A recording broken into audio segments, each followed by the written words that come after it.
Welcome to the Bogosity podcast for the 17th of September 2012, the podcast that swings on a star and carries moonbeams home in a jar.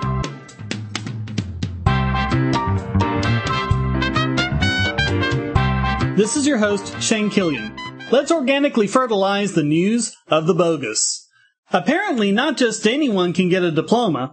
Oh, sure, almost half of students graduate not reading at their level, but there are more discriminating schools out there, like Prague High School in Oklahoma, whose principal withheld a valedictorian's diploma for, get this, saying the word hell.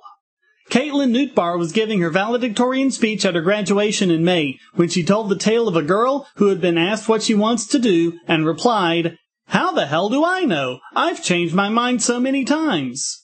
The line got laughter from the audience, who applauded her speech at the end of it. In fact, Caitlin didn't have a clue anything was wrong until she went to pick up her official diploma, and the principal said, quote, "Your diploma is right here, but you're not getting it. Close the door. We have a problem." Apparently, the administrators insisted that she should have said heck instead of hell, and demanded that she apologize before getting her diploma. Her dad insists that this is illegal. Quote, "She earned that diploma. She completed all the state curriculum. In 4 years, she has never made a B. She got straight A's and had a 4.0 the whole way through." He's correct. A school cannot withhold a diploma if the student has completed all the required coursework. And they certainly can't do it because they don't like her speech. Caitlin is refusing to write the apology and is supported by her father and her stepmother. Way to go, Caitlin. Sounds like your parents have you on the right track. Seems like Caitlin is doing well in spite of her school system, not because of it. But then there are probably a lot of other children in this country who can say the same thing.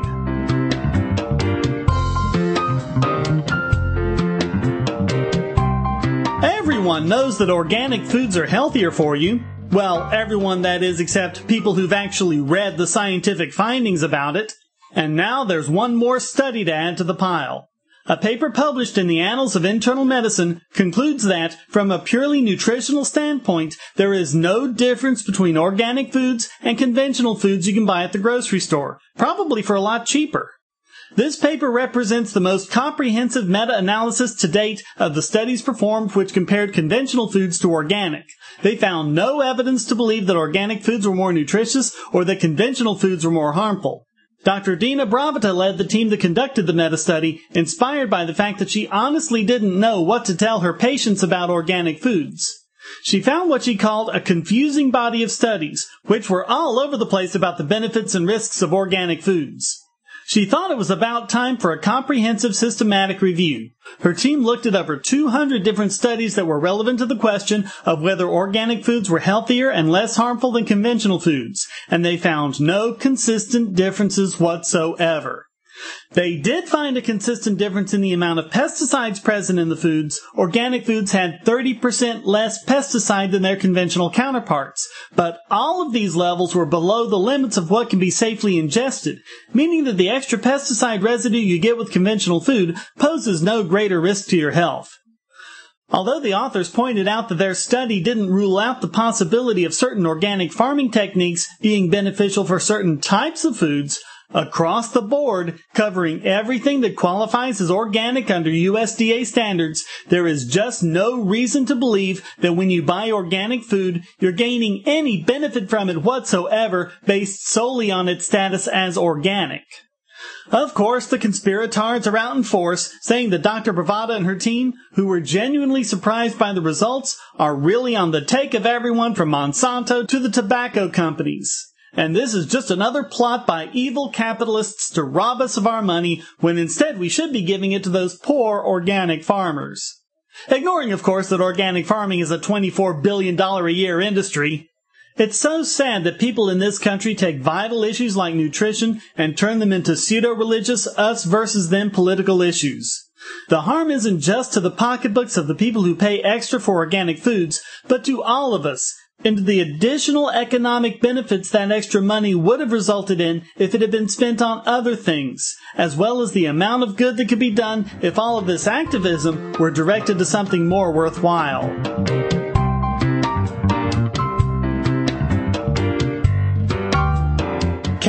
boasts universal health care, where all are treated and no one is denied. Unless, of course, you're dressed as a goth. At least that's what happened to Stefan Bullen when a hospital clerk denied him admittance to Rocky View General Hospital for a wrist injury.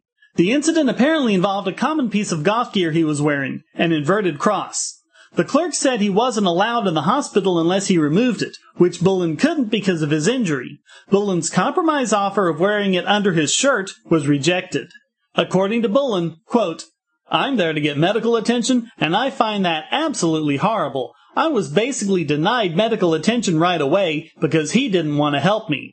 The fact I was singled out because I was wearing something that was offensive to him and denied service, that makes me kind of lose hope in humanity a little bit." His father, Chris Bullen, is equally outraged. Quote, "If this guy had issues with how my son looked, what about other patients? I think that is absolutely wrong." Bullen was able to get admitted by another clerk, but it shouldn't have happened in the first place, and Bullen has filed a complaint against the clerk. All other issues aside, it seems clear that this infringement against Bullen was religiously motivated, as the clerk's problem was that the cross was upside down. This should serve as a reminder that problems with discrimination and bad treatment by religious nutcases aren't limited to America and some backwards Middle Eastern countries. It should also serve as a reminder that putting government in charge of something doesn't eliminate these kinds of problems. Hopefully, Bullen will at least get an apology from the clerk, and the clerk held accountable in some way, such as a suspension. There needs to be some level at which a public official can be held accountable, for if it turns out it can't be done with something as minor as this, what hope is there for ones that commit more major offenses?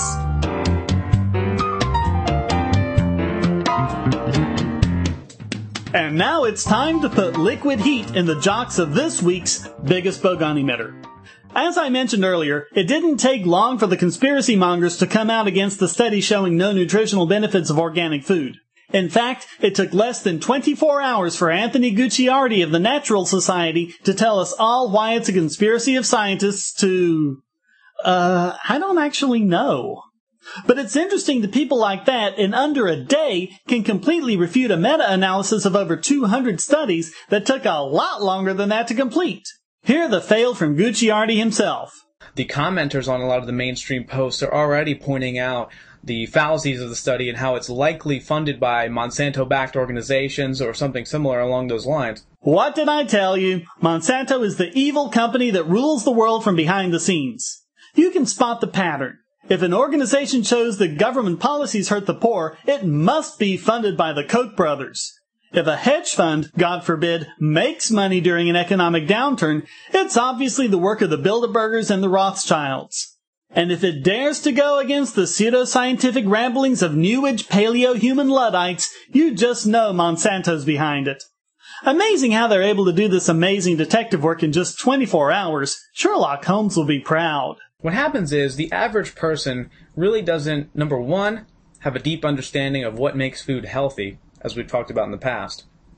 And that is, conventional food will contain GMOs. Yeah, they love railing against those scary GMOs. But it just doesn't seem scary to anyone who actually understands the science. GMOs are just cases where specific genes have been spliced into the genome of a parent crop. If that sounds scary to you, think of what happens when you hybridize a crop. It's like taking the genes of both crops, throwing them in the air, blindfolding yourself, and then putting them all together at random. GMOs are just the result of a more controlled version of hybridization, which people have been doing for thousands of years. So it's more likely to contain BPA, which has been linked to breast cancer in 130 studies alone. Meta-analysis. You're doing it wrong. These aren't actually studies, they're reviews, and often they're reviews of reviews. The only way you can link a substance to a medical condition is with a double-blind, placebo-controlled study. These have not been done with BPA. These reviews have, at best, a correlation which cannot be used to establish causation. Scientists all over the globe have rejected the evidence against BPA as the result of a few very flawed studies, in which chemicals attributed to the leaching of BPA from the container was really the result of contamination, and many of which used containers that didn't even contain BPA in the first place. But BPA is used in a lot of scientific testing equipment, and so provides a ready source of contamination for anyone studying this who isn't being absolutely careful. The other studies are mainly reviews of these flawed studies, and so themselves are equally flawed. All the more embarrassing that so many countries have banned BPA when there's absolutely no reason to do so. But what's even more embarrassing is using this fact while at the same time saying the government's involved in a conspiracy against organic foods. It'll have additives, fillers, high fructose corn syrup, which contains mercury. HFCS contains mercury? Wow. Hey, you know what else contains mercury? Every single thing you eat, drink, and breathe. Like the anti-vaxxers, these people treat mercury as an instant boogeyman. But the fact of the matter is, we get trace amounts of mercury, arsenic, and other such elements in everything we consume and breathe. And we always have, even way back before our ancestors evolved into humans. The fact is, things are only poisonous or not depending on the dosage. The only difference between mercury and water, as far as toxic levels are concerned, is the amount that you consume. You need to drink a lot of water for it to become toxic, but very little in the case of mercury. But that number for mercury is not 0.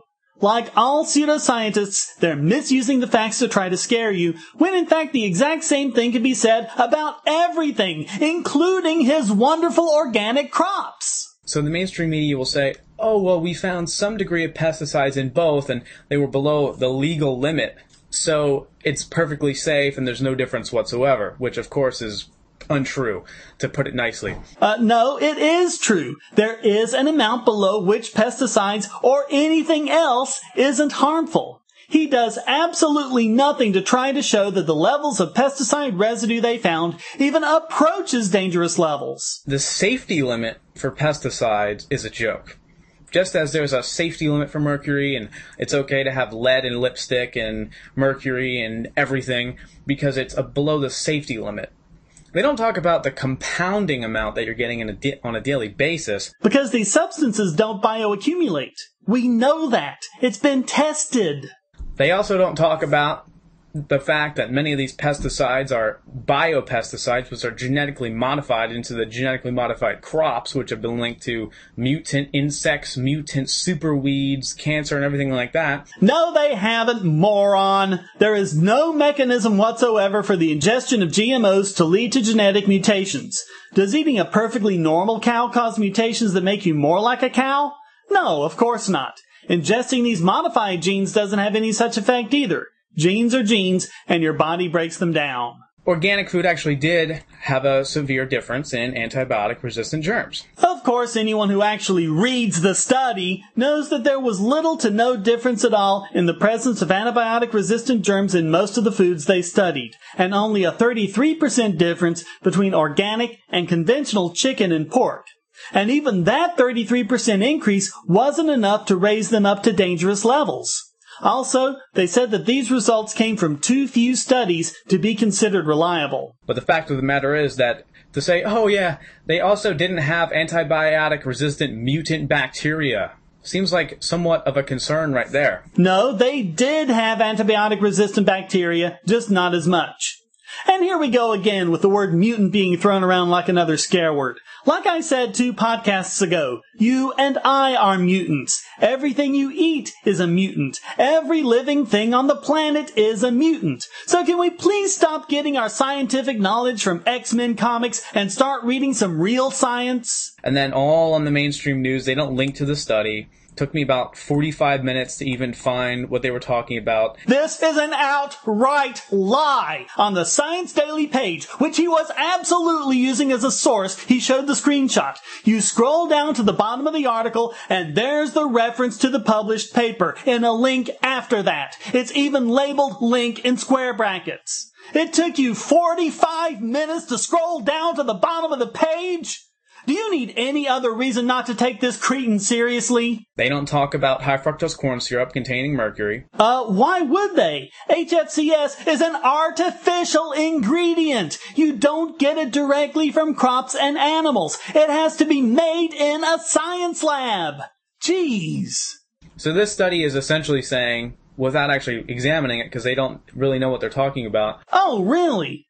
No, Gucciardi, it's easy for anyone with even a passing knowledge of this subject to see that you're the one who doesn't know what he's talking about. You don't know that all life forms are mutants and throw around the word mutant like it's a scare word. You don't know that everything, including the air we breathe, contains mercury and always has, and it's only the level that's important. You don't know that HFCS is an artificial ingredient made in a science lab that cannot be grown in crops and animals. And you don't know that pretty much all of our food, including your precious organics, has been genetically modified by humans, albeit in a haphazard way. Wheat, corn, and all sorts of other crops wouldn't even exist without humans making hybrid mutant strains of grasses. Orange carrots are mutant carrots. Wild carrots are purple. Even bananas are mutants. They don't have seeds. Wild bananas have seeds so they can pass on their genes to the next generation. The bananas you eat, even organic bananas, are mutant seedless versions that have to be grown by cloning. What constantly amazes me about know-nothing bozos like Gucciardi is how smug and arrogant they are, having the audacity to say that trained scientists who spent years studying these things don't know what they're talking about, and he's some kind of super-intelligent prodigy who can do the same amount of study and take it all apart in less than 24 hours. Smug, self-important, ignorant dishonesty like that will only get you one thing in this life, and that is being named this week's biggest bogon emitter.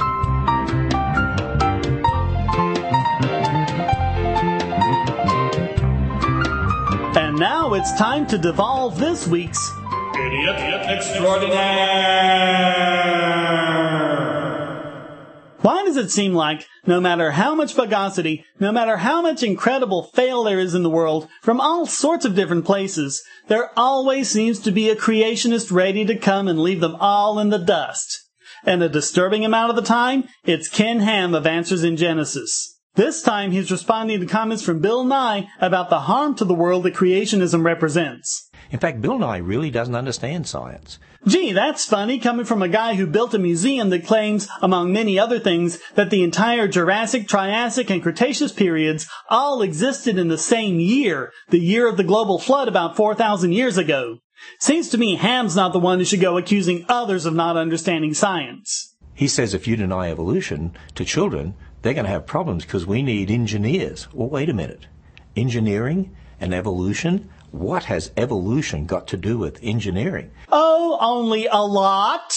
One of the latest innovations in engineering and computer science is the advent of the genetic algorithm. This is where designs are developed by evolutionary models, not by human designers. The idea is, you start out with completely random numbers and try to make designs out of them. They function very badly, but you take the best ones and breed and mutate them into the next generation, and the next generation, and the next, and the next. Before long, you have an excellent design that serves the function incredibly well, often much faster and for much less money than a human designer ever could. And understand, the first generation is random. The changes made are random. At no point does a human being ever enter any kind of design or modification. Genetic algorithms have been successfully used by NASA to design an antenna for their STS-5 satellites. Car companies such as Volkswagen and BMW have used genetic algorithms to design car parts. Robots, from toys like Robosapien to fully functional androids like Asimo, use software that was developed through genetic algorithms and not programmed by humans. Many printed circuit boards in today's computers and electronics were designed by evolution and have resulted in much better functioning and much more stable cards and motherboards than humans have been able to design. Engineers have also started working directly with biological systems, working on everything from new medicines to renewable fuels. Turns out when it comes to things like designing proteins and other very complex molecules, evolution does very easily what the smartest minds in the world have difficulty achieving. Geez, and Ken Ham was the one who said that Nye doesn't understand science. How embarrassing for him. I mean, Bill Nye himself actually is not a scientist. He studied mechanical engineering, and he worked for Boeing at one stage. I hope he did not apply his evolutionary principles to any of Boeing's airplanes, because if he did, I wouldn't want to be flying in them. Well, I don't know about Nye himself, but looky here. Boeing is one of the companies using genetic algorithms for the design of its aircraft, including fault diagnostic systems, 3-axis pilot controls, airfoil design, and even engine parts. With evolution designing the systems of so many planes, cars, and other modes of transportation, well, I guess Ken Ham's gonna be walking from now on. And I tell you what is inappropriate for children. When you take generations of kids and you teach them they're just animals, there's no God. You're a result of millions of years of evolutionary processes. You just came from some slime over millions of years. Who determines right and wrong? You do. Who determines what's good and bad? You do. What is marriage? Whatever you want to make it to be. The horror! The horror! People are using their rational minds to determine right and wrong and how to live their lives. Instead of using a book written by Bronze Age goat herders that says that you can sell your daughter into slavery, adulterers should be stoned to death, and kids being torn apart by bears is perfect justice for the crime of making fun of a bald guy. If evolution were true, it'd be so obvious to the kids that it's true, but it's not. The way to convince kids about evolution is you have to do what Bill Nye the Humanist guy wants. You protect them from hearing anything about creation. You totally indoctrinate them. You brainwash them. You don't teach them to think critically at all. Don't teach them the difference between historical science and observational science. You just want to make sure they only hear about evolution, and that's it. Really? All the scientists that study biology and come to the conclusion that we evolved were completely isolated from your creationist Bogosity that you've been sloughing all over the popular media and doing everything you can to sneak into the classrooms? Come on, is anyone really so stupid as to believe that? How many of us haven't heard ad nauseum about creationism and the first chapter of Genesis? No, real science is counterintuitive. A child, uneducated, might very well tell you that the earth is motionless and the sun goes around it. A child, or even an adult, uneducated, would have no way of knowing about relativity or quantum mechanics, or about so much of the science that has been done in the last century, that's improved and shaped our lives in so many ways. Sorry, Ham, but what an uneducated child would believe is not a blueprint for what is real. If it were, there'd be no reason to do science to begin with. Creationists, of course, are very happy to teach their children about evolution and teach the problems with it. What, you mean like lying about things like the second law of thermodynamics, radiometric dating, and so many other areas of science, including astrophysics, cosmology, geology, nuclear physics, and thermodynamics? No, Ham, telling lies to support your Bogosity is the opposite of teaching people to think for themselves. So let's recap. In addition to all the normal Bogosity associated with young Earth creationism, we have Ken Ham not understanding how evolution and the concepts behind it are being used extensively in engineering, placing the morality of Bronze Age goat herders who thought genocide was A-OK above the evaluation of a modern intellectual mind, and using as a criteria for good science the opinion of uneducated children. Not to mention, on top of it all, disabling comments and ratings, like creationists so often do with their videos. All of this spells one thing, that there was never any danger of any competition even coming close to challenging Ken Ham for his title of this week's Idiot Extraordinaire!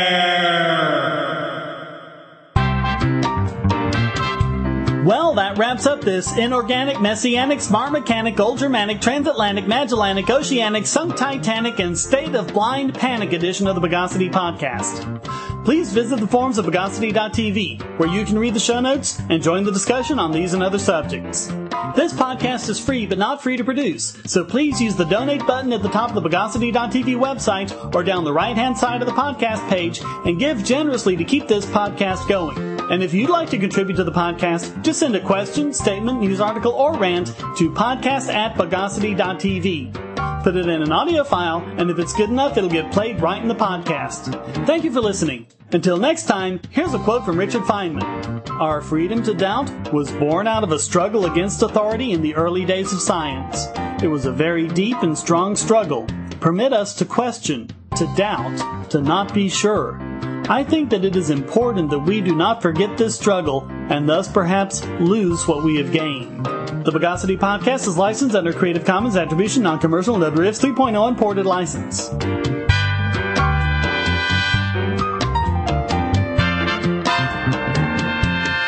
Bogosity.